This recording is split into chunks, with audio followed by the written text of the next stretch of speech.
Pero antes de seguir adelante, yo quiero volver un poquito sobre lo que ya vimos y es cómo definir estas escalas anotativas. Es un tema que si bien seguramente ya han trabajado con escalas durante todo lo que llevan de carrera, es decir, primer año y lo que llevan de segundo año, por ahí percibimos en la materia que les resulta un poquito confuso. Entonces quiero que hagamos un repaso general sobre qué es esto de escalas. ¿Qué significa que yo dibujo en escala 1 en 50? ¿Qué representa 1, 2.50? Que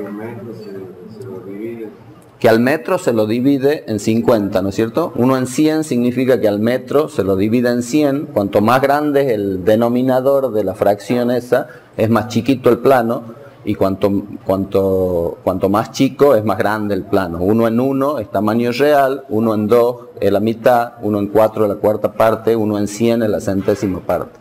Esa escala además cuando representa condiciona la cantidad de información que yo tengo que incluir en el plano.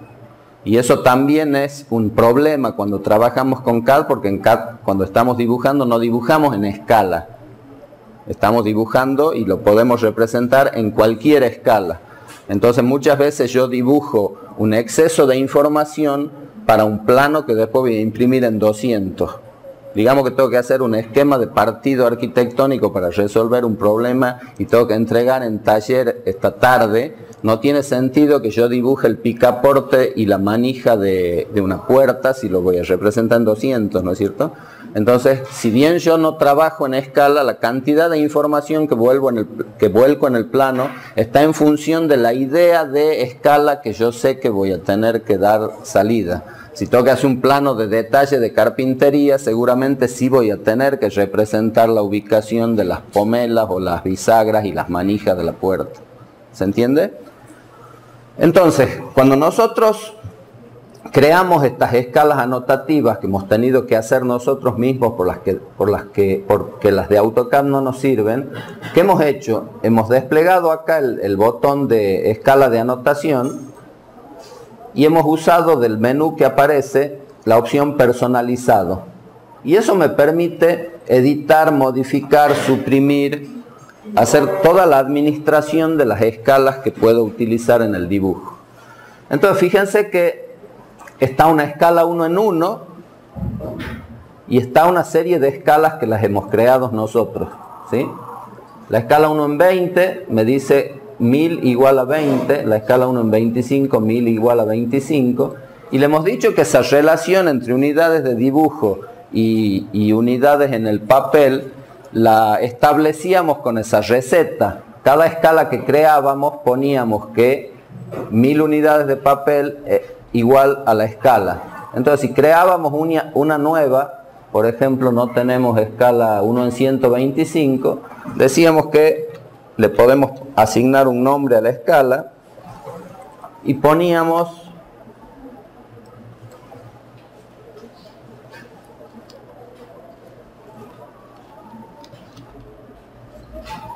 como relación entre unidades de papel y unidades de dibujo, poníamos 1000 acá y acá la escala. Ahora, ¿de dónde sale esa relación? Si yo divido un metro en 50, porque estoy por representar en escala 1 en 50, yo necesito saber cuántos milímetros son un metro en escala 1 en 50. Supongamos que no tenemos el escalímetro. Tengo una regla común que me sobró del colegio y he perdido el escalímetro. Y tengo que dibujar un plano en escala 1 en 50.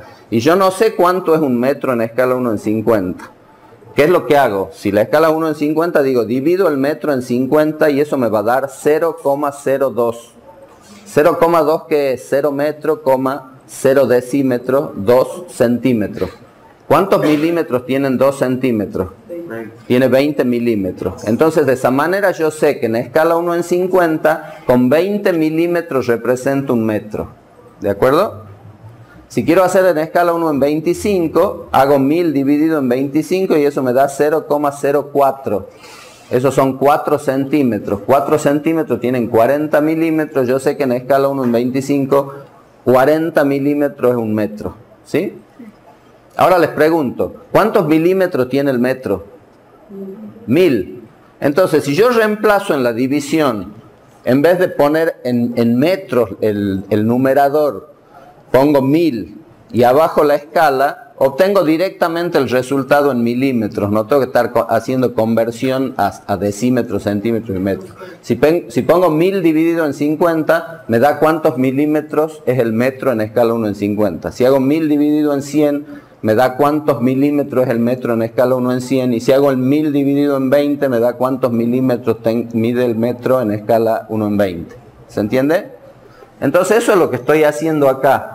Le estoy diciendo al programa que los 1000 milímetros que tiene el metro los divida en la escala, y eso me da directamente el factor de escala o cuántos milímetros representan un metro en esa escala.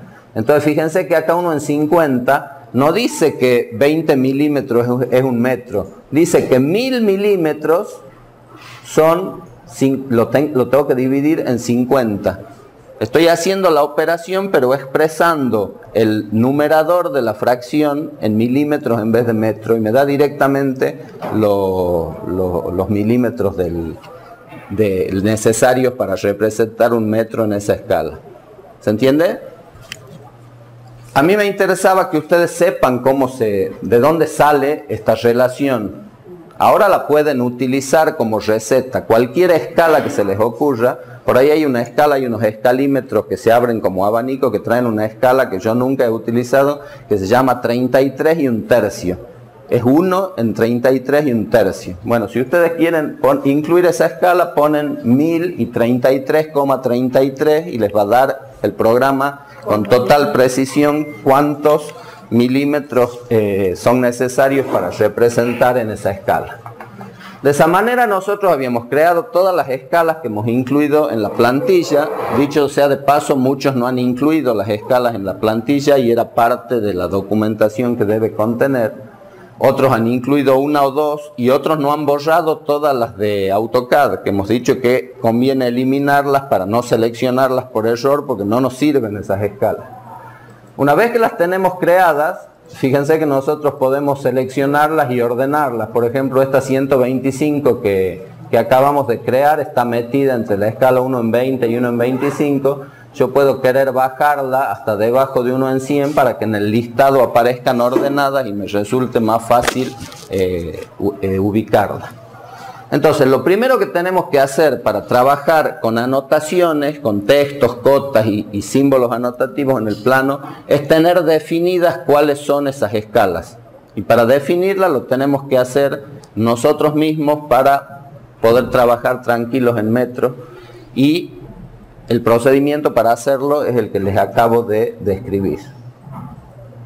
Entonces, una vez que yo creo las escalas, ya las puedo seleccionar directamente del listado sin necesidad de tener que hacer un clic en personalizado. Fíjense que accidentalmente se ve que salí del cuadro de diálogo sin guardar la escala, entonces acá no aparece la escala 125 que acabo de crear porque en vez de poner aceptar debo haber cancelado el cuadro de diálogo.